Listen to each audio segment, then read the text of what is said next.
both, of course, looking forward to the big game, as no doubt is our other guest here on the Sunday Game this afternoon.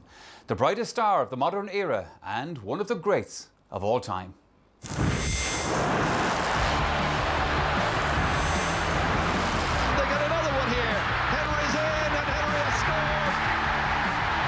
Swept inside, dangerous ball, Shefflin! Kilkenny have the metal, they've done it before and they're doing it again, and it's Shefflin in points. Getting it away up towards Henry Shefflin, they're in another dangerous situation, and there's another goal! Johnny is leading.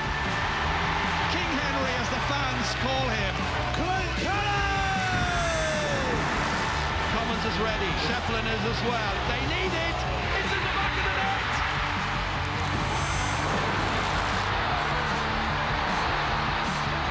The one, the would-be history maker. Is that it? That's it. It's all over. Kilkenny have won the All-Ireland. There's Henry winning his 10th All-Ireland medal. What an achievement.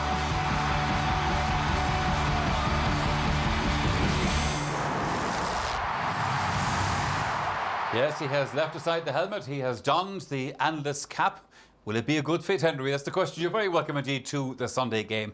And you're welcome to Thurles on a Munster Championship match. In actual fact, only your second ever, for obvious reasons. Yeah, it is only my second ever, Michael. The last one was Liam won't mind me mentioning it was 2010 when Cork turned them over by 10 points. So I walked out of Páirc Uí Chaoimh that day thinking that was the end of tip for the year. And by the end of September again, they ended up cutting their 5 in a row dreams apart. So. But I'm really looking forward to it as a spectator more than anything else, I suppose. Yeah. Since my teenage years was when I was going to matches with my father and my family, etc. And now I'm the other side of the coin of finished inter-county, so I'm really looking forward to the Munster Championship and being here in Thurles today. Well, I have to say, and I've always said this myself, as a non-Munster man myself, like you, I really love the Munster Hurling Championship for reasons that I think are fairly obvious, because games like today, games between Clare and Limerick, you know the kind of rivalry and the intensity that's there, and I've no doubt today won't be much different.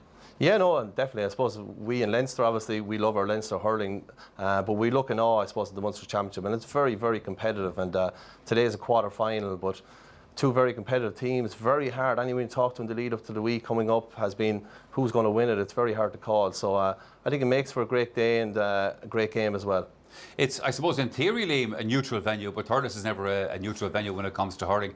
And I guess we'll see a fair few of the locals. There should be a good crowd here today. And you were saying a lot of the tip people are going to come up here for a look at it. Yeah, I think you'll get a really good crowd. You know, it's a lovely day for a game. You know, a really nice day out there. You know, they're expecting between 20 and 25,000. I think that's what they'll get. I suppose tip people have more of an interest this year in the quarter-final because obviously they play the winners, and you know that's what makes today's match. I suppose there's a big prize at stake. I mean, the thing about winning a quarter-final is it gives you great momentum in Munster.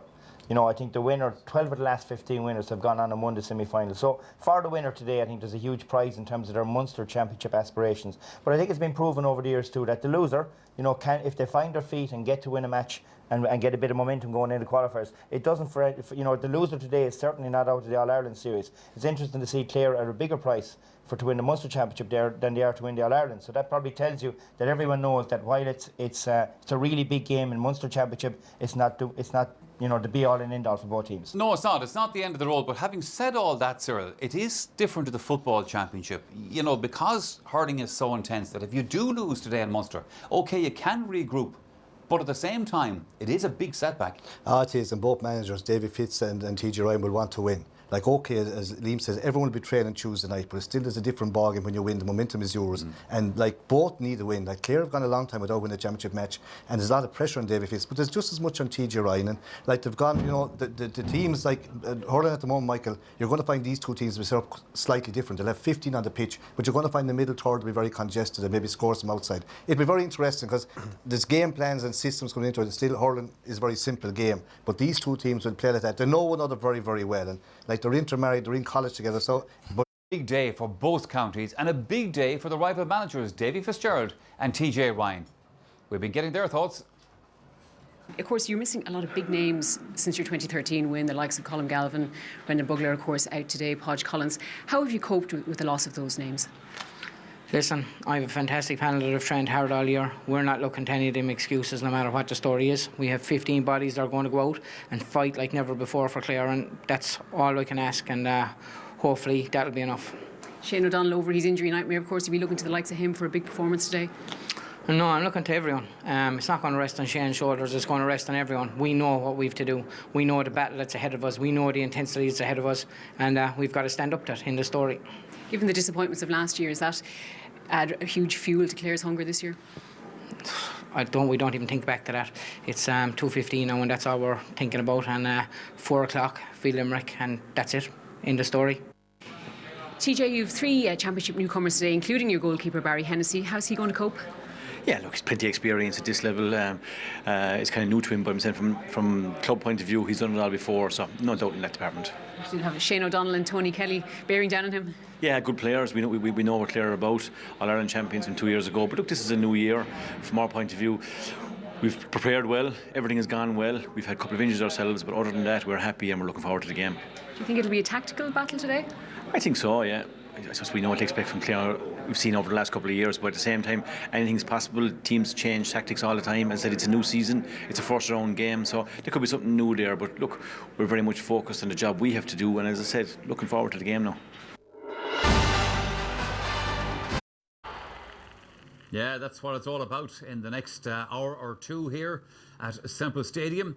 I'm thinking, Henry, and this has been talked about a lot during the week, in the last couple of weeks indeed, coming up to this game, a lot of pressure on both managers, in fairness, but maybe more so on Davy Fitz. You know, All-Ireland champions 2 years ago, didn't go well last year. Then the league didn't go well for them, of course, this year, and being relegated and all that. So, you know, that adds a little bit of pressure. They may be better than that, but the pressure is there. Yeah, I definitely agree with you. Just commented to Liam earlier on outside that both managers are probably under a bit of pressure. Probably Davy more so. TJ obviously had a very good campaign last year. Things went very well. So, and the issue with Davy, I suppose, the success underage has been so prevalent that the managers of the under-21 teams are probably looking to step up into the senior ranks and take on those players that they've had the last few years. So, obviously there is pressure, and that's, I suppose, part and parcel of the job. Do you, when you were manager of the TIP team, Liam, how much notice would you take of all of that? I mean, you can't say that you're immune to it, but like, you obviously, I presume, have to just drive on. Yeah, look, it's difficult, and like in David's situation, it's actually, you know, in some ways it's funny because, I mean, when you think about it, Clare have won 4 All-Irelands.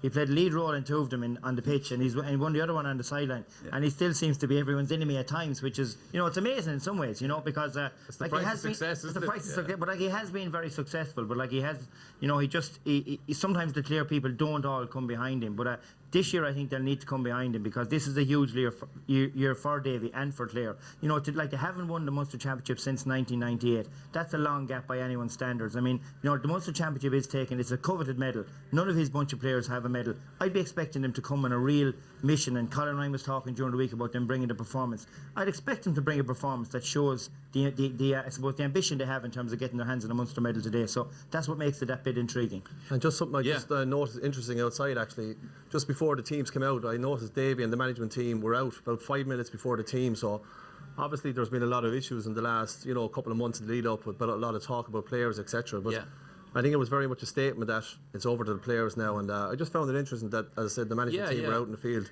a little bit before the team came out, so he's obviously putting his faith in them today. Yeah, well, no doubt he is. But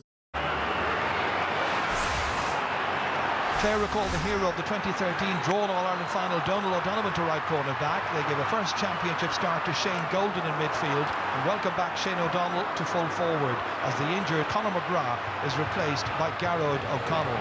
Opponents Limerick changed their centre-field pairing for this match and switched Paudie O'Brien to his club position, where he links up with James Ryan. Shawnee O'Brien, who played briefly at the Championship 3 years ago, plays at wing-back, while last year's minor captain Cian Lynch starts his senior career at number 15.